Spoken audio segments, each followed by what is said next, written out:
bombing of New York City's World Trade Center was the worst terrorist attack ever. Through the wreckage and in the water tonight for the remains of 10 sailors. Friday at two American embassies in Kenya and Tanzania. 11 people were killed. 4 of the victims, between 8 and 16 years claimed old, to have gasoline bombs and were armed with intelligence holds the Fatah Revolutionary Council Saleh responsible. is suspected of plotting to blow up the United Nations speculation building. Al-Qaeda and its local allies are responsible, but Indonesia has offered no evidence of that.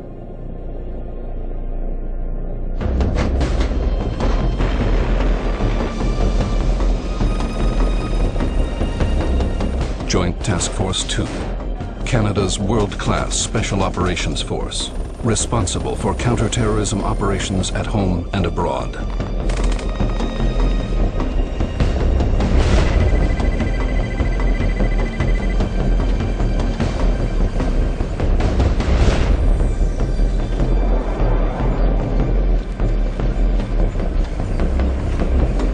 It is a battle-seasoned, formidably capable unit.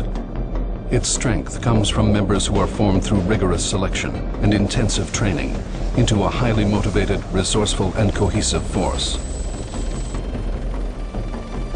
Although operating in small numbers while deployed, JTF-2 can be disproportionately effective.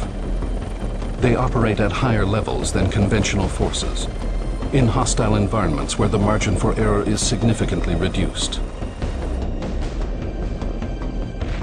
When the modern enemy is forced to make a stand and congregate in numbers, as Taliban and Al-Qaeda terrorists did in Afghanistan, they can fight with fanatical intensity. These are the types of forces that JTF-2 can engage.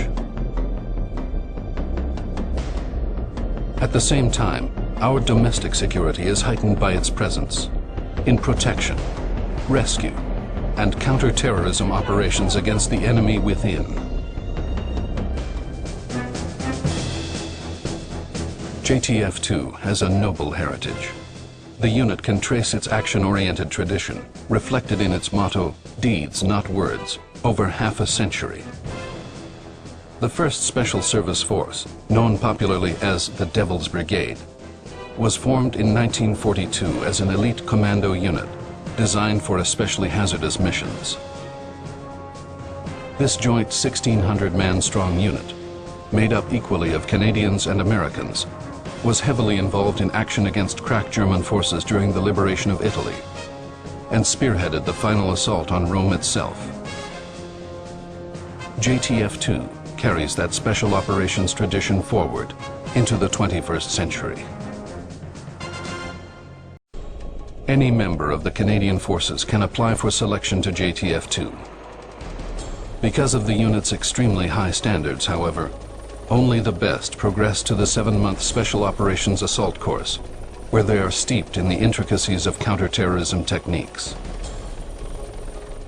Initially, all candidates undergo a battery of scientifically validated tests designed to assess their suitability.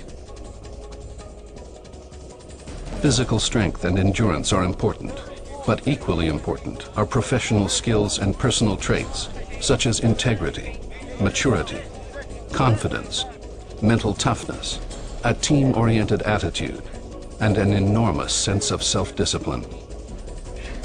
At the same time, they have to understand their own limitations. Mission failure for JTF-2 is not an option. Missions undertaken at this level have national repercussions. As you might expect, training standards are set high. They cannot be bent, relaxed, or negotiated in any way. If an individual fails to meet and maintain them, training ceases immediately, and the student leaves the facility. On this, there can be no compromise. But for those who do succeed to these special ranks, by far the majority would say it is the most rewarding job of their lives. In training and on operations, JTF-2 assaulters may have to endure great hardship, both physical and mental, possibly in very remote locations and in extreme conditions, and still achieve their objectives. These can include missions in areas denied to conventional forces, where they might work in small teams, perhaps very much isolated from their supporting units, and for extended periods of time. It is a highly specialized unit, a scalpel, not a hammer. Elements of the force could be inserted to conduct precision offensive action, gather intelligence, evacuate non-combatants, or rescue hostages. These missions are high value in nature to commit JTF-2 troops. To succeed in these conditions, assaulters must have complete faith in themselves, their abilities, and those of their comrades. This is when their disciplined training pays off, helping them to focus on the task at hand and complete the mission.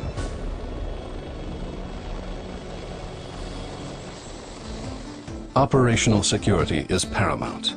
At both the individual and unit levels, JTF-2's capabilities could be seriously compromised by the release or disclosure of certain information. Clues about members' identities could endanger both them and their families. Small lapses can accumulate. Little by little, a bigger picture can emerge and provide information that is useful to an enemy. That's when breaches, no matter how small, can have real-life implications for the security of the force. That's why unit security is taken so seriously. Canada's force is unique and requires an especially sensitive approach to unit security. The combined special forces of the United States, for example, totals more than 43,000 members in several units. Canada's special forces are limited to those in JTF-2. The consequences of a single breach of security are relatively more serious and potentially more lethal. The Canadian forces must balance the public's right to know about what is being done to protect them and their interests, and simultaneously protect the operational integrity of the unit, as there is no larger special forces community where the anonymity of compromised members could be re-established.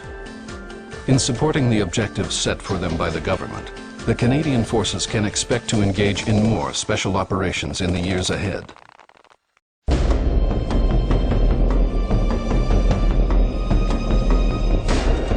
JTF-2 is a world-class special operations force, formed from a determined group of extremely capable members of the Canadian forces.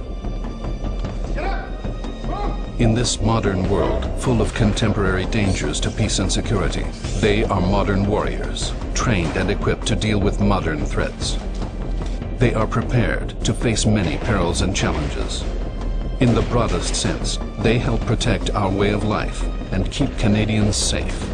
That is their job. It is what they are for and what they do.